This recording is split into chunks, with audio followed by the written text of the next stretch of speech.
ఈరోజు వైఎస్ఆర్సీపీకి సంబంధించి రాష్ట్ర వ్యాప్తంగా ఉన్న స్టేట్ కమిటీ సభ్యులు, అదేవిధంగా డిస్ట్రిక్ట్ ప్రెసిడెంట్లు, కాన్స్టిట్యుయెన్సీ నియోజకవర్గ యూత్ ప్రెసిడెంట్స్,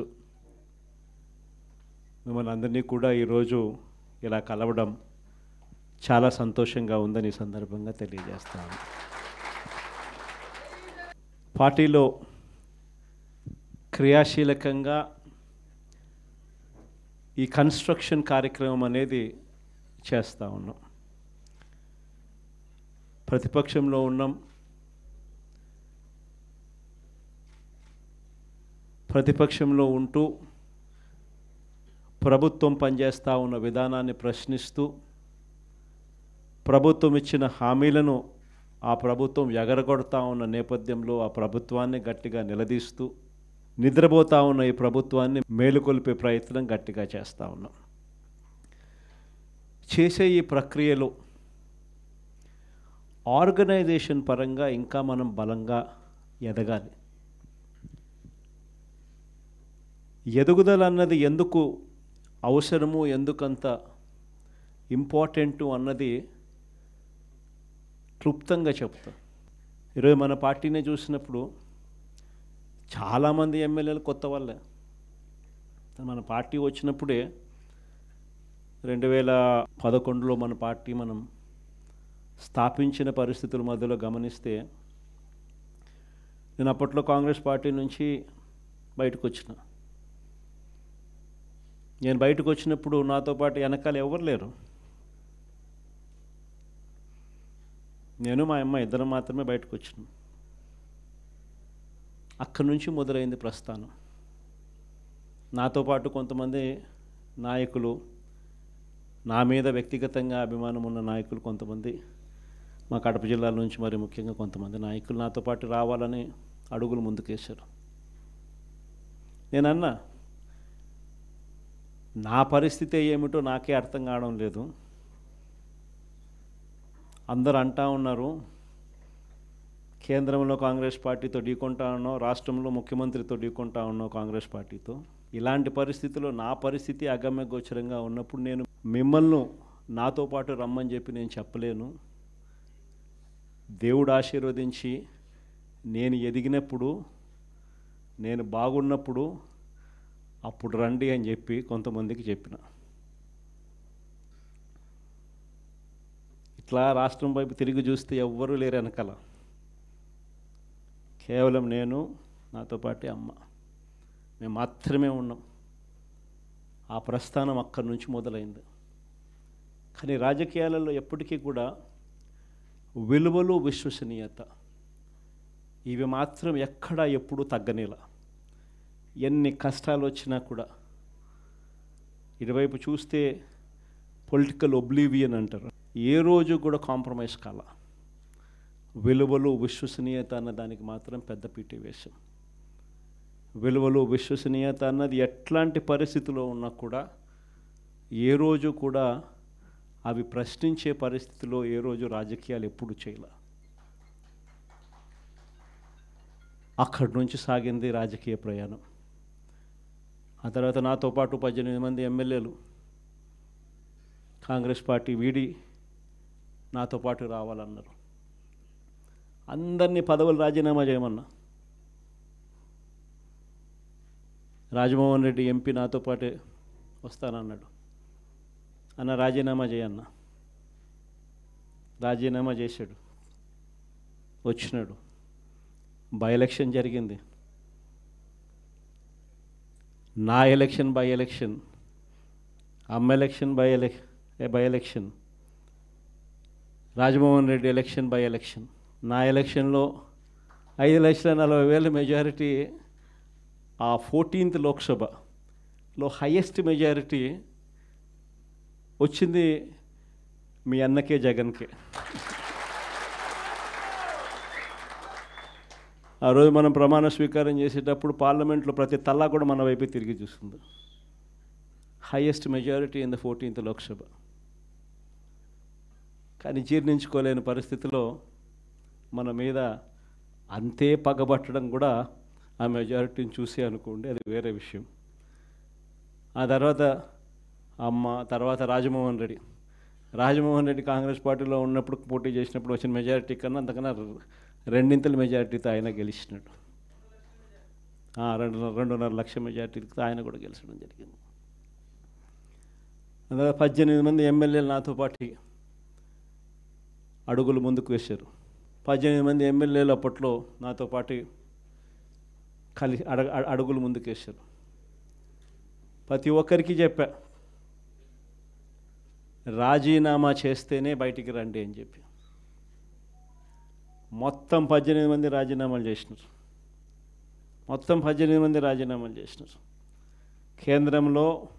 కేంద్రంతో వ్యతిరేకంగా పోరాటం, రాష్ట్ర ప్రభుత్వానికి వ్యతిరేకంగా పోరాటం. 18 మంది రాజీనామా చేసి విలువలు విశ్వసనీయతతో కూడిన రాజకీయాలు చేయడానికి అడుగులు ముందుకేశారు. ఎక్కడ కూడా విలువలు విశ్వసనీయత అన్నది ఎక్కడ కూడా తగ్గల. అప్పట్లో పవర్ ఛార్జెస్, కరెంటు ఛార్జీలు విపరీతంగా చంద్రబాబు నాయుడు గారు పెంచిన నేపథ్యంలో చంద్రబాబు నాయుడు ప్రభుత్వం మీద అవిశ్వాస తీర్మానం ప్రవేశపెడితే ఆశ్చర్యం ఏమిటో తెలుసా? తెలుగుదేశం పార్టీ అప్పట్లో కిరణ్ కుమార్ రెడ్డి ప్రభుత్వానికి సపోర్ట్ చేసింది. 294 స్థానాలకు 148 ఎమ్మెల్యేల స్థానాలు హాఫ్వే మార్క్ అయితే, అప్పట్లో చంద్రబాబు నాయుడు సపోర్ట్ చేయడం వల్ల కాంగ్రెస్ పార్టీ బయటపడింది. చంద్రబాబు నాయుడు అండ్ కాంగ్రెస్ ఇద్దరూ కలిసి ఒకటై కుమ్మక్కై రాజకీయాలు చేశారు అప్పట్లో. అలాంటి పరిస్థితుల్లో కూడా ఎక్కడ కూడా ప్రజలు హర్షించే విధంగా విలువలతోనూ విశ్వసనీయతతోనూ కూడిన రాజకీయాలు చేశాం. క్యాన్వాస్ చూస్తే ఆంధ్ర రాష్ట్రం విడిపోయిన తర్వాత 175 నియోజకవర్గాలకు సంబంధించి కూడా పరిస్థితి, క్యాండిడేట్లు అందరూ కొత్త వాళ్ళే. అక్కడి నుంచి ఒక 18 మంది మన క్యాండిడేట్ తప్ప నుంచి మిగతా వాళ్ళంతా ఫ్రెష్ ఫేసెస్. నుంచి మన క్యాండిడేట్లు విజయం సాధించడం మొదలుపెట్టాడు. 67 స్థానాలు 2014లో గెలిచినాం. మళ్ళా 23 మందిని దాంట్లో పోచింగ్,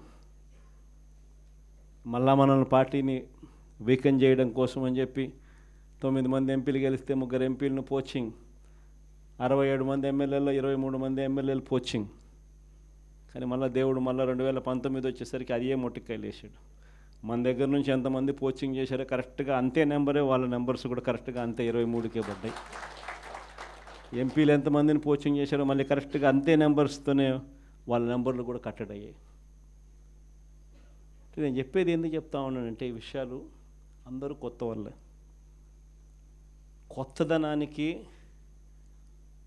విలువ అన్నది ప్రతిపక్షంలో ఉన్నప్పుడే వస్తుంది. ప్రతిపక్షంలో ఏ నాయకుడైనా ఎదగలుగుతాడు, ఎవరైనా నాయకుడు కాగలుగుతాడు. అయితే 2 గుణాలు ఉండాలి.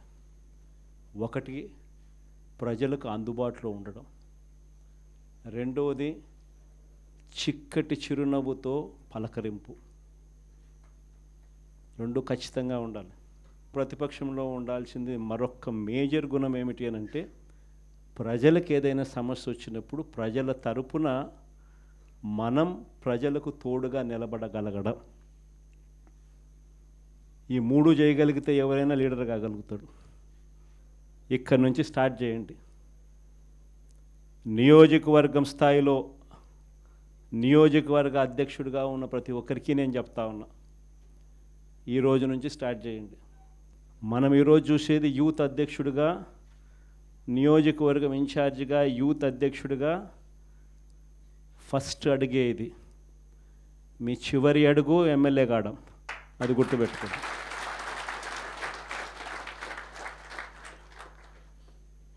ఎదగడం మీ చేతుల్లో ఉంది,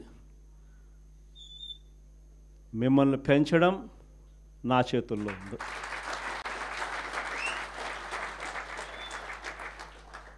కానీ మీరు పెరగాలి అని అంటే నేను చెప్పిన ఈ 3 గుణాలు లేకపోతే ఎవరు పెరగరు. ఈ 3 గుణాలు ఉండాలి. ఈ 3 గుణాలను పెంచుకోవాలి. పెంచుకున్న దాంతో అసెస్ చేసుకోవాలి.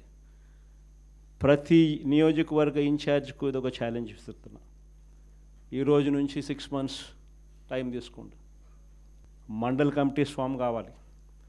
దానికి తగ్గట్టుగానే కాన్స్టిట్యున్సీ హెడ్ క్వార్టర్స్లో వార్డ్ కమిటీస్ ఫామ్ కావాలి. దానికి తగ్గట్టుగానే మండల్ కమిటీస్ ఫామ్ కావాలి. దానికి తగ్గట్టుగానే గ్రామ కమిటీస్ ఫామ్ కావాలి. గ్రామ కమిటీసు, మండల్ కమిటీసు, మున్సిపాలిటీల్లో వార్డు కమిటీసు మొత్తం మీ ఆధ్వర్యంలోనే ఉన్నాయి. మొత్తం మీ ఆ చేతుల్లోనే ఆర్గనైజేషన్ ఉంది. ఆర్గనైజేషన్ చేసేటప్పుడు ధ్యాస పెట్టండి, బుర్ర పెట్టండి. కెపాసిటీ ఉన్న వాళ్ళని తీసుకొచ్చే కార్యక్రమం మొదలుపెట్టండి. ఎదగడానికి ఎవరైతే సిద్ధంగా ఉన్నారో వాళ్ళని ఆర్గనైజేషన్లోకి తీసుకొని వచ్చే కార్యక్రమం చేయండి. వైఎస్ఆర్సీపీ ప్రతి గ్రామంలో ఉంది. సిమిలర్లీ జిల్లా అధ్యక్షులకు చెప్తా ఉన్నా, అసెస్ చేసుకోండి. ఎవరికి చెప్పాల్సిన పనులా నేను మీకే ఇచ్చి పెడతా ఉన్నా. ఎందుకంటే మీరు ఎదగాలి. పర్యవేక్షించండి. నియోజకవర్గ స్థాయిలో ఉన్న యూత్ అధ్యక్షులు ఎలా పర్ఫామ్ చేస్తూ ఉన్నారు, వాళ్ళకు చేదోడు వాదోడుగా ఉండండి, వాళ్ళకు తోడుగా ఉండండి, గైడెన్స్ ఇవ్వండి, సలహాలు ఇవ్వండి, చేయి పట్టుకొని నడిపించండి. కమిటీస్ అన్నీ పర్ఫెక్ట్గా అయ్యేట్టుగా చూసుకోండి. ఈ ప్రోగ్రామ్స్ కన్నిటికీ కూడా ఫర్దర్ సూపర్విజన్ ఉండడం కోసం అని చెప్పి వర్కింగ్ ప్రెసిడెంట్లుగా, జోన్లకు వర్కింగ్ ప్రెసిడెంట్లుగా కూడా తీసుకొచ్చే కార్యక్రమం చేయబోతా ఉన్నాం. వర్కింగ్ ప్రెసిడెంట్లుగా వచ్చే వాళ్ళను యంగ్ ఎమ్మెల్యేలు ఎవరైతే ఆల్రెడీ మన పార్టీలో ఉండి నేడు ఎలక్షన్లో ఓడిపోయిన పరిస్థితుల్లో ఉన్న యంగ్స్టర్స్, యంగ్ ఎమ్మెల్యేలు ఎవరైతే ఉండారో, ఆర్గనైజేషన్ తెలిసిన వాళ్ళు, ఆర్గనైజేషన్ పరంగా మిమ్మల్ని సరిగ్గా గైడ్ చేయగలిగిన వాళ్ళు, మిమ్మల్ని కూడా తోడుగా మీకు నిలబడగలిగిన వాళ్ళు. ప్రతిపక్షంలో ఉన్నాం కాబట్టి కేసులు పెట్టించుకోవాల్సి వస్తుంది. కేసులు పెట్టించుకునేటప్పుడు మీకు అండగా తోడుగా కేసులు పెట్టించుకున్నా పర్వాలేదు. ఈ రకంగా కేసులు పెట్టినా కూడా ఈ రకంగా దాన్ని మనం మెనూవర్ చేయొచ్చు. ఈ రకంగా వ్యవస్థలన్నీ మనకు తోడుగా ఉంటాయి. పార్టీ ఈ రకంగా మీకు అండగా ఉంటుంది అని భరోసా ఇచ్చేందుకు యంగ్ ఎమ్మెల్యేలను వర్కింగ్ ప్రెసిడెంట్గా కూడా తీసుకొచ్చే కార్యక్రమం చేస్తూ ఉన్నాం. సిద్ధార్థ్ కూడా ఒక జోన్కు అదే మాదిరిగా వర్కింగ్ ప్రెసిడెంట్గా ఉంటాడు.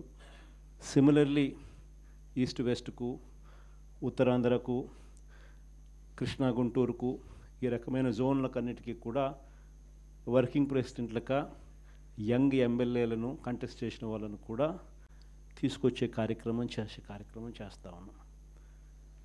ఆర్గనైజేషన్ పరంగా యూత్ కానీ, మహిళ కానీ, స్టూడెంట్ కానీ, రైతు కానీ ఈ 4 చాలా బలంగా ఉండాలి.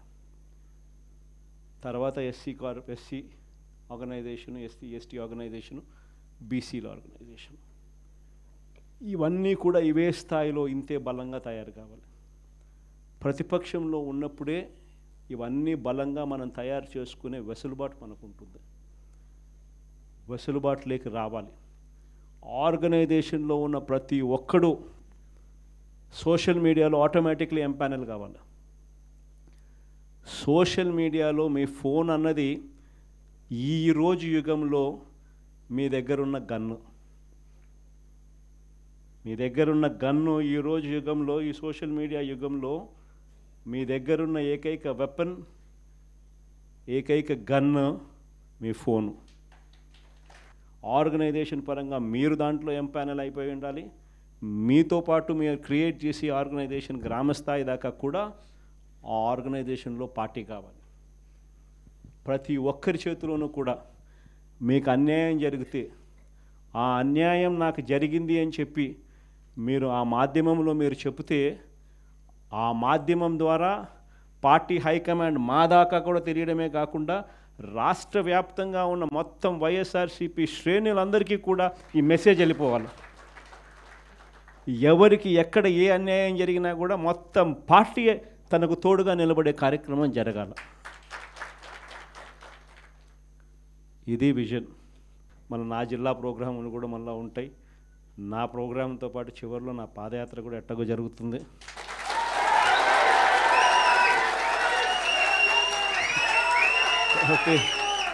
కాబట్టి ఆ టైం వచ్చినప్పుడు ఇంకా మీతో ఇంకా ఎక్కువ మమేకమయ్యే పరిస్థితి ఉంటుంది.